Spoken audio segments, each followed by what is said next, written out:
अब आते हैं एडेप्टेशन कैसा कैसा होता है। देखो कितना बढ़िया से लिखा हुआ है, AIPNT में जो सवाल आया है सब कुछ। टाइम पास तुम लोग खाली करते हो, मॉर्निंग चौंटन हम। चलिए, एडेप्टेशन कैसा कैसा एडेप्टेशन हो सकता है, तीनों पे सवाल आया हुआ है।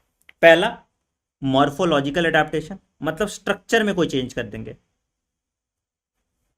दूसरा, फिजियोलॉजिकल एडेप्टेशन, मतलब बॉडी के फिजियोलॉजी में कुछ चेंज कर देंगे। और तीसरा, बिहेवियरियल एडेप्टेशन। ठीक है, तो कैसा कैसा एडेप्टेशन हुआ कैसा कैसा, मॉर्फोलॉजिकल, फिजियोलॉजिकल और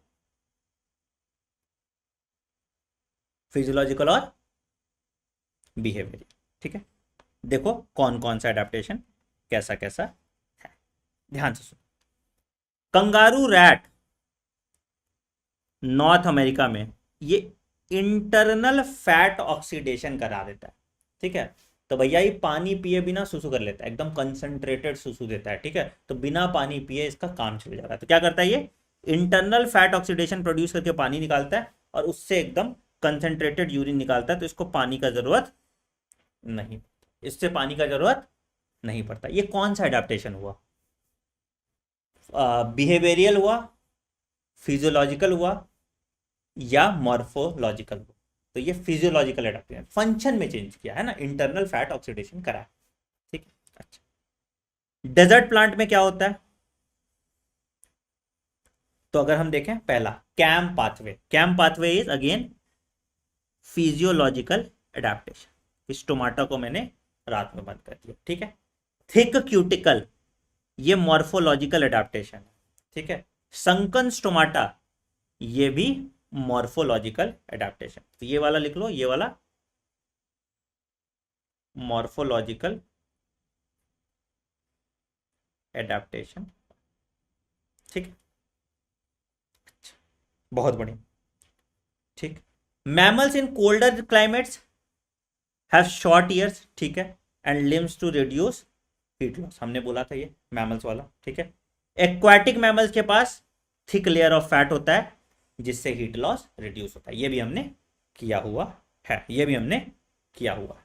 ठीक, तो यहां देखो कैक्टस का अगेन यहां एग्जांपल देख लो। ठीक है,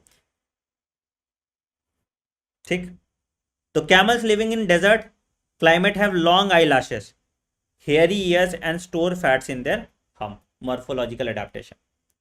To reduce water loss, leaves of cactus are modified into spines, morphological adaptation. ठीक है, fox living in warm region has long ears, morphological adaptation.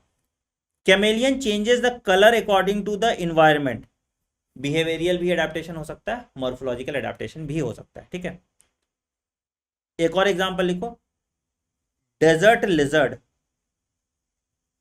ये क्या होता है, बास्क इन सन, मतलब धूप ताप लेता है। ठीक है, दिन में, और उसके जब ठंडी टेम्परेचर ज्यादा बढ़ जाता है तो फिर छांव में चला जाता है। ठीक है, तो bask in sun during day time to maintain its temperature. Generally ये कोल्ड ब्लडेड ऑर्गेनिज्म में होता है, जैसे कछुआ भी होता है ना, बहुत लोग कछुआ पालते हैं। ठीक है, तो कछुआ जब पालते हैं तो कछुआ को धूप का भी जुगाड़ करना पड़ता है। अगर कछुआ को धूप नहीं मिला पूरे दिन तो लेजी रहेगा, हिलेगा ही, क्योंकि ताकत ही नहीं मिलता उसको। ठीक है, तो इसको हम कहते हैं behavioural adaptation. This is an example of behavioural adaptation. ठीक है, क्लियर हो गया, क्लियर हो गया। ठीक है, तो तीन तरह का एडेप्टेशन हमने देखा था, बिहेवियरियल, फिजियोलॉजिकल और मॉर्फोलॉजिकल। सब में सवाल आया हुआ है, PYQ देखो, है ना। तो desert lizard move to sun and shade according to their body temperature, when temperature is low they move toward the sun, और टेम्परेचर ज्यादा होता है तो दूर चला जाता है। सम एनिमल्स लीव्स इन बरो, बरो गड्ढे में घुस जाता है भाई कि ठंडी ना लगे, है ना। हम लोग ये काम करते थे, पता है क्या करते थे, कि जब गर्मी का टाइम होता था तो पंखा चला देते थे, पंखा से गर्म हवा आता था। ठीक है, तो उसका सॉल्यूशन क्या होता है कि पलंग के नीचे चटाई बिछा देते थे, बेड होता था ना, बेड पलंग ऊंचा वाला जो होता था, उसके नीचे चटाई बिछा देते थे, और पंखा चला दोगे ना तो हमेशा याद होता है hot air rises of cold air takes place. तो नीचे वाला पार्ट जो है वो ठंडा रहता है, एक तो नीचे जमीन से भी ठंडा आ रहा है और ऐसे भी ठंडा रहता था। तो ये इसको भी अगेन क्या कहोगे, इसको भी हम लोग बिहेवियरल एडेप्टेशन कह सकते हैं, है ना।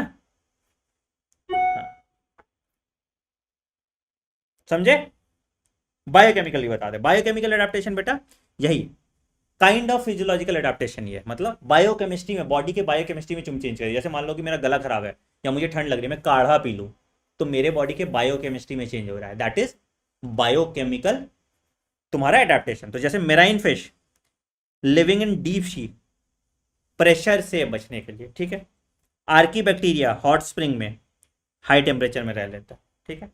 फिजियोलॉजिकल एडेप्टेशन में एक्लेमाइटाइजेशन आ गया कि तुम जैसे वहां गए कहीं पहाड़ पे गए, बहुत ऊंचा पहाड़ पे रोहतांग पास गए, तो कहते हैं आप एक्लेमेटाइज कीजिए, क्योंकि क्या होता है ऊपर जैसे आप जाते जाते हो आपको ऑक्सीजन कम हो जाता है, ऑक्सीजन कम होगा, है ना, तो आपको आरबीसी काउंट बढ़ाना होगा, नहीं तो फिर आपको हाइपोक्सिया होगा, आप मर सकते हो। तो इसको हम कहते हैं एक्लेमेटाइजेशन, है ना। पहाड़ पे रहोगे तो धीरे धीरे धीरे पहले दिन तुमको नौजिया फील होगा, दूसरे दिन से तुम ठीक फील करने लगोगे। पहले दिन तुमको थकान फील होगा, दूसरे दिन से तुम ठीक फील करने जाओगे। जैसे तुम लेह लद्दाख के ट्रैक पे जाओगे, चद्दर ट्रैक हम लोग कहते थे उसमें, ठीक है। तो उसमें क्या होता था कि हम क्या करते थे कि ऊपर गए तो एक दिन आपको रहना पड़ता था वहां, ताकि आपके बॉडी उसके हिसाब से अडेप्ट कर जाए, आरबीसी का प्रोडक्शन बढ़ा देगा, ताकि कम ऑक्सीजन के कारण भी आपको ऑक्सीजन मिलता रहे। समझ में आया? ठीक है, तो इसको हम कहते हैं फिजियोलॉजिकल एडेप्टेशन। क्लियर है यहां तक? एक बार थम्स अप दिखाइए फिर आगे बढ़ते हैं। क्लियर है यहां तक? एक बार थम्स अप दिखाइए फिर आगे बढ़ते हैं। क्लियर है? चलिए,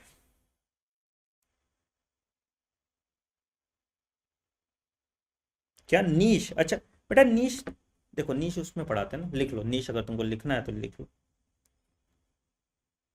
तुम लोग भी भावुक हो जाते हो, ठीक है। एक पूरा सिस्टम जो हो गया, मतलब कि एक तरह के स्पीसीज का जो पूरा कॉम्बिनेशन है उसको नीश कहते हैं, ठीक है।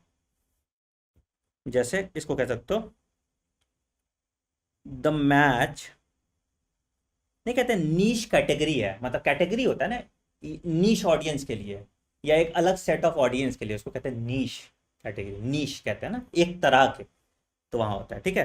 तो niche is the match of species to a specific environmental condition, to a specific environmental condition, उसको हम नीश कहते हैं, ठीक है। चलिए बहुत बहुत हो गया काम अपना, आगे बढ़ते हैं।